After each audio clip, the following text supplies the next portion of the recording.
Hello students, myself XI-Sci Gorane from Shikshan Sanstha's RBNB College Srirampur. In last few lectures, we have studied about the chapter optics.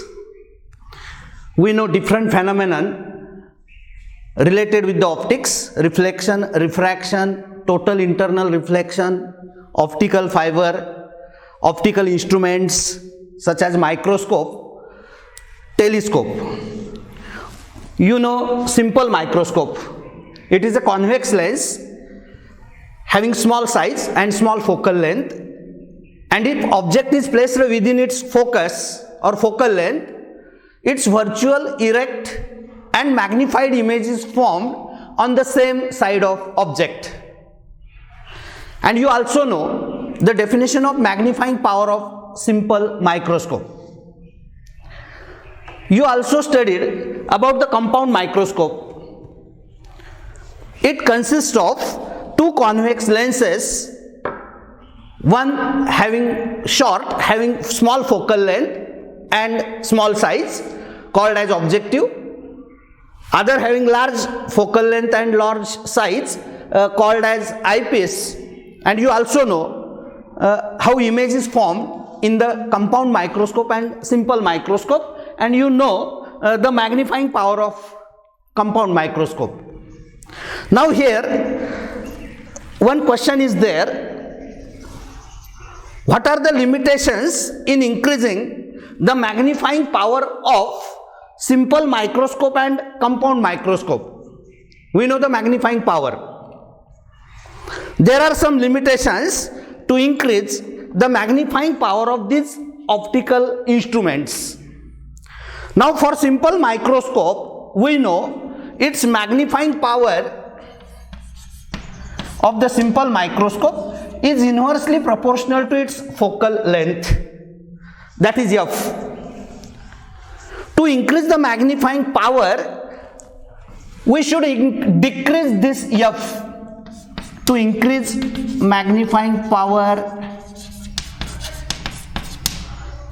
f should be decreased. Focal length, if we decrease the focal length, magnifying power of simple microscope will be increased. But when we decrease the focal length, the lens becomes thicker and various lens defects occurs. Lens defect occurs. To increase the magnifying power, we should decrease the focal length of the convex lens in the simple microscope, and if we decrease the focal length, that lens will be thick, and some lens defects occurs, that is, there is a defect in the image formed by the simple microscope. Thus there is limitation to decrease the focal length of that convex lens, or there is a limitation to increase the magnifying power of simple microscope. We cannot increase its magnifying power beyond the certain limit. Beyond certain limit, we cannot increase its magnifying power. Similarly, for the compound microscope, its magnifying power is, we know this formula, small mo into me.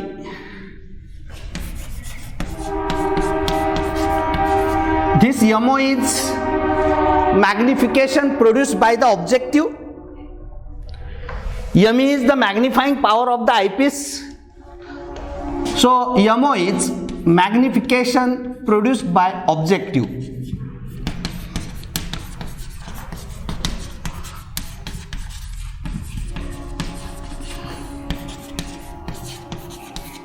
And this mo is VO upon UO. VO is image distance for the objective. UO is object distance for the objective. To increase this mo, that is the magnification produced by the objective, this UO should be decreased. To increase this MO, this UO should be decreased. And if we decrease this UO, if we decrease this UO, this MO increases. But if UO is decreased, the object comes close to focus of objective. Object will come close to focus of objective, and due to this, it increases VO. It increases VO. That is the image distance for the objective. See here. We have to increase this MO to increase the magnifying power. This MO is the magnification produced by the objective. It is VO upon UO. To increase this magnification produced by the objective, UO should decrease. So object come very close to focus and it increases the VO.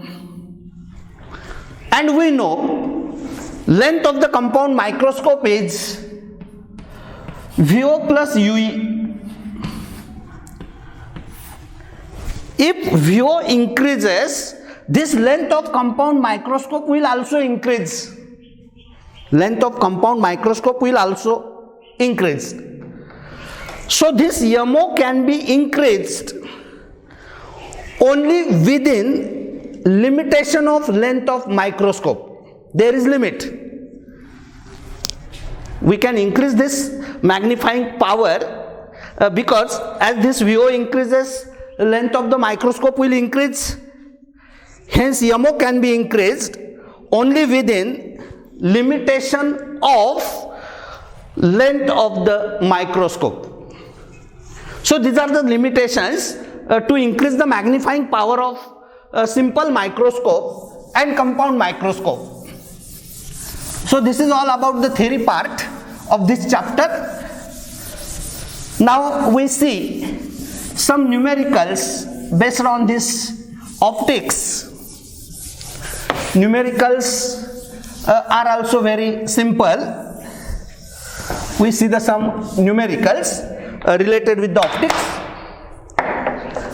First numerical is a monochromatic ray of light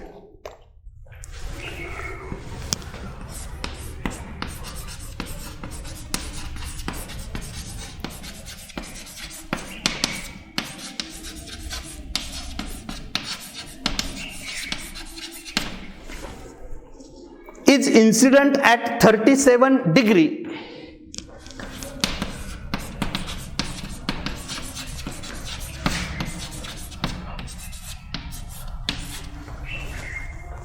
On an equilateral prism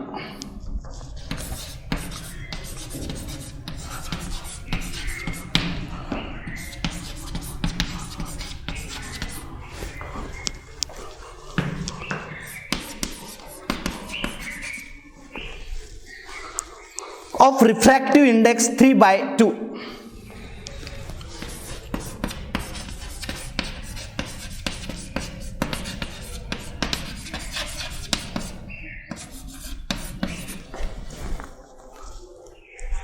Determine angle of emergence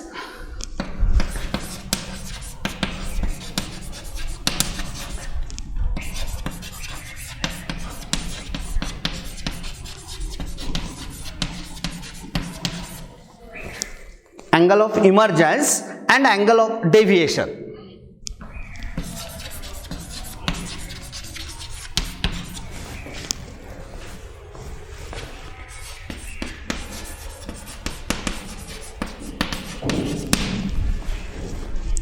If angle of prism is adjustable,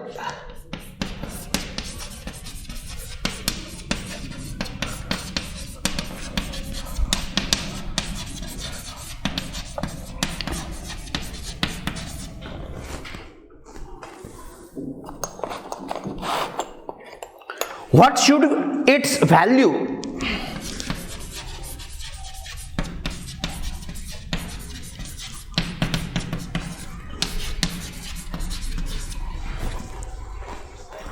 B for emergent ray.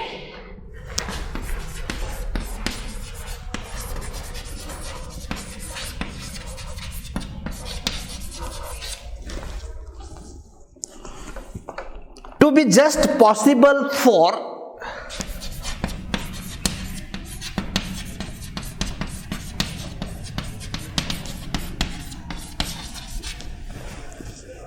same angle of incidence.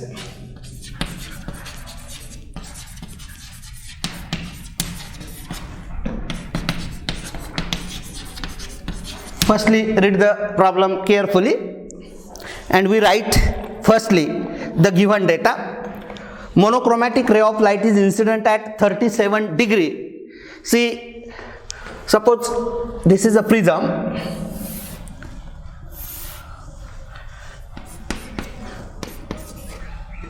This is the refracting angle of the prism. Suppose these two are the normals at the two faces of the prism. This is the incident ray. This is angle of incidence. These angles we know R1. This is R2. And this is the angle of emergence we know. And this one is the angle of deviation. You know all these things. This is the prism. Monochromatic light is incident at 37 degree. It means given I is 37 degree. At an equilateral prism, for equilateral prism this refracting angle is 60 degree. As prism is equilateral, refracting angle is 60 degree and its refractive index is also given, that is 3/2. We have to find angle of emergence and angle of deviation. Firstly we see this part. I is 37, A is 60, N is 3/2. For the first face of this prism, I is angle of incidence and R1 is I is angle of incidence and R1 is angle of refraction. For the first phase, refractive index N is sin I upon sin R1. From this first phase of prism, sin I upon sin R1, that is sin 37, 3/2, N is 3/2 is equal to sin 37 degree divided by sin R1, and therefore this sin R1 is 2/3 into sin 37.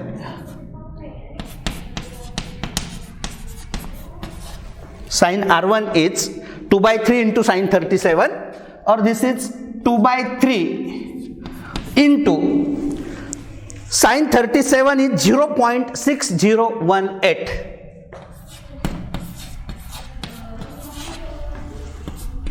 Two into 0.2009 by dividing by 3, 2006, and by multiplying it by 2 we get 0.4012. This is value of sin R1. Sin R1 is 0.4012. Therefore, R1 is sin inverse of 0.4012. By using the sine table, we find this R1 as 23 degree 19 minutes. This is R1. This is our intermediate answer. By using the Snell's law of refraction, for the first phase of prism, we get the value of R1 as 23 degree 39 minutes. Now, for the equilateral prism, as we know, A is 60 degree. As a prism is equilateral, A is 60 degree and we know A is equal to R1 plus R2. A is equal to R1 plus R2, and hence R2 is A minus R1. A is 60 degree minus this R1 is 23 degree 19 minute, and by solving this we get this R2 as 36 degree 21 minute. We get the value of R2 as 36 degree 21 minute. So this is angle of refraction. If we consider this as an incident ray, this E will be I, and this R2 will be the angle of refraction at the second phase, and that R2 by solving we get 36 degree 21 minute. Now we apply the Snell's law to this second phase. By considering this I as E as an angle of incidence and this as an angle of refraction, by applying the Snell's law to this second phase of the prism, we write N is equal to sine, instead of I, we consider this as IE upon sine R2. Sine E upon sine R2. Therefore, sine E is equal to N into sine R2. N into sine R2. N we know 3 by 2 into sine 36 degree 21 minute.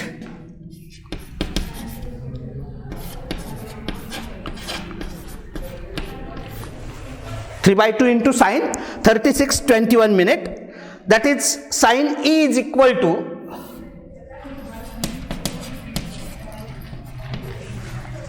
three by 2 into sine 36 21 minute is 0.5927. 5927. And by solving this sine E is equal to 3 into 0.2963. 3 into, divide this by 2, and by dividing by 2 we write 0.5927. Divide 5927 by 2, 0.2963. 0.2963. Hence this sine E is multiplying by 3, 0.8889. And therefore this E is sine inverse of 0.8889, and hence by solving we get this angle of emergence as 62 degree 44 minute.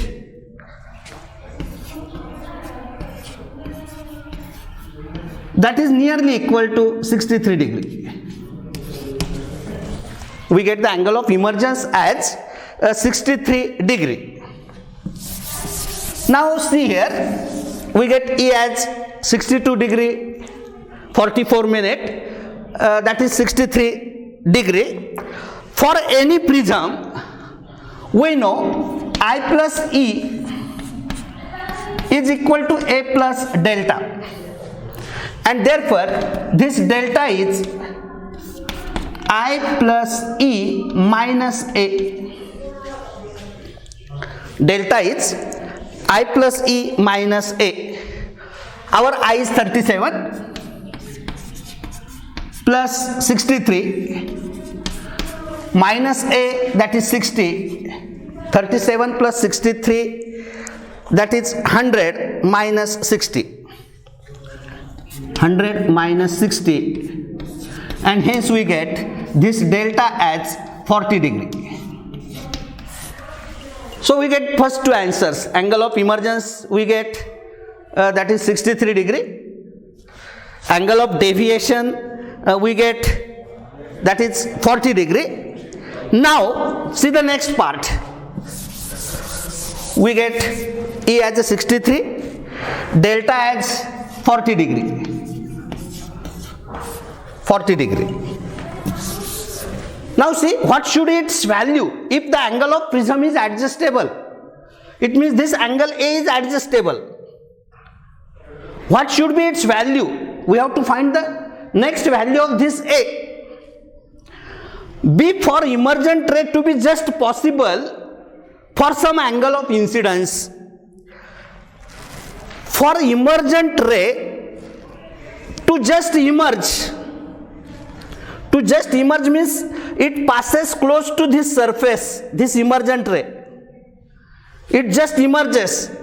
This R2 acts as a critical angle. For the emergent ray just to emerge means like this. This R2 acts as a critical angle and we call it as a R2 dash. We call it as a R2 dash. It acts as a critical angle and this R2 dash is sine inverse of 1 upon n. This R2 dash is sine inverse of 1 upon n, that is sine inverse of n is 3 by 2. So 1 upon n is 2 by 3. Sine inverse of 0.6667. R2 dash is 0.6667 and by solving that R2 dash is from the sine table, sine inverse of 0.6667 is 41 degree 49 minute. 41 degree 49 minute. For I to be kept same, for the same angle of incidence, if that I is same, the new refracting angle we call it as A dash, that will be, as we know, A is equal to R1 plus R2. As we know, A is equal to R1 plus R2. By keeping the same angle of incidence, the new angle of refracting angle A dash, new refracting angle A dash will be R1 plus R2 dash. R1 plus R2 dash. R1 plus R2 dash. But R1 we know 23 degree 19 minute plus R2 dash, that is 41 degree 49 minute.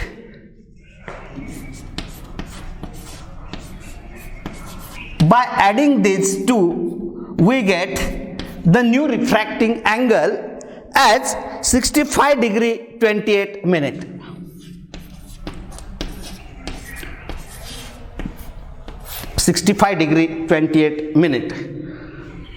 So this is our last answer. If the angle of prism is adjustable, what should be its value for the angle of emergent ray to be possible for the same angle of incidence?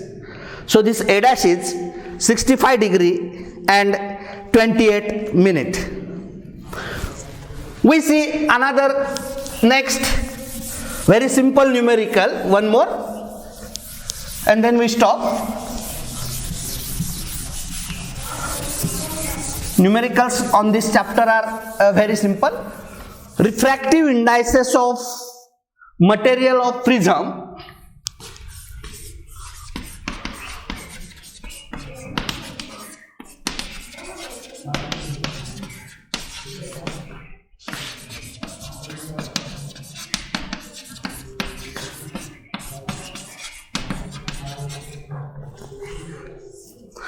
for red and yellow colors are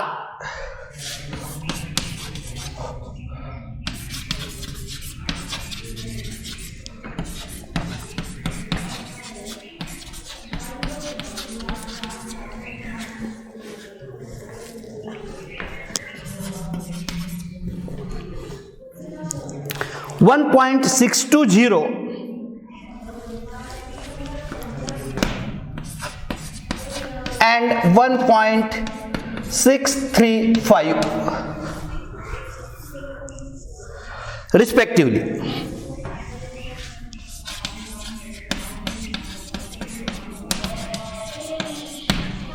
Calculate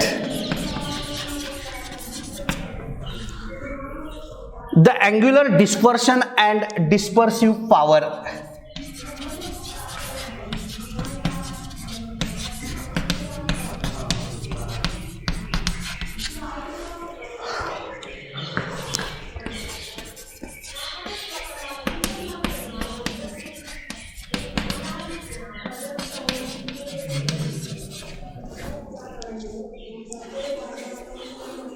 if refracting angle is 8 degree.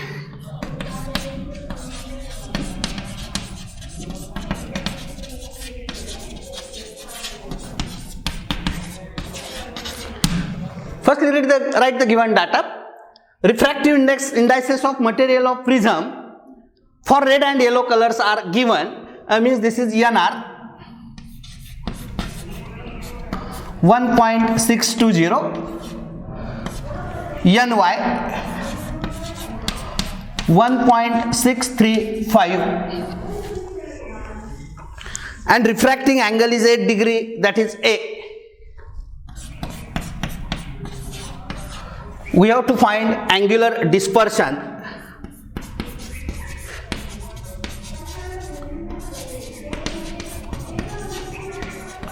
That is delta V minus delta R, or we write this also as A in bracket NV minus NR.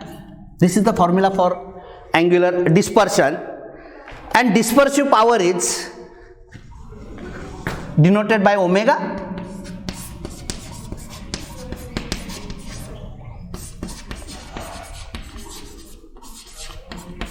NV minus NR upon NY minus 1. We know this formula, NV minus NR upon NY minus 1. Now here NR, NY, we know that this NY is NV plus NR upon 2. Mean refractive index NY is NV plus NR upon 2, and therefore NV is 2 NY, 2 into NY minus NR, 2 into NY, that is 1.635 minus NR is 1.620. Hence, this NV will be 3.270, this product 3.270 minus 1.620, and we get refractive index for violet color as 1.650. This subtraction is 1.650. Now we find the angular dispersion.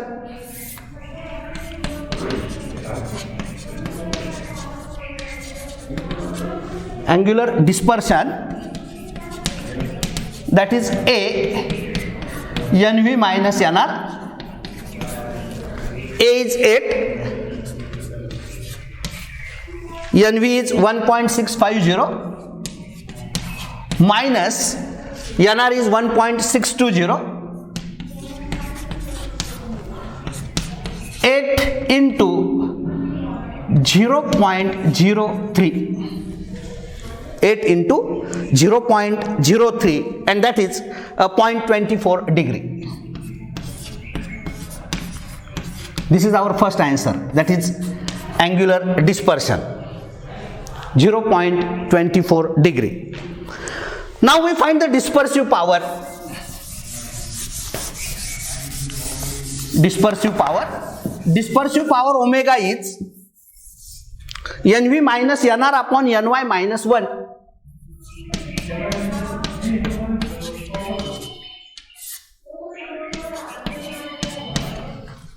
NV is 1.650 minus NR is 1.620, NY is 1.635 minus 1. This will be 0.03 divided by 0.635. By solving this, we get the dispersive power omega. By using log table, we can solve this. Log of 0.03 minus log of 0.635. Characteristic here will be bar 2. Point log of this 30, that is 4771 minus characteristic here will be bar 1 8028. By subtracting these two, we get bar 2.6743. And find the antilog of this. Antilog of this number will be 0.04724. And this is our answer of dispersive power of the prism. As it is a ratio of two similar quantities, no unit. Dispersive power is 0.04724. Okay students, today we stop here. Thank you.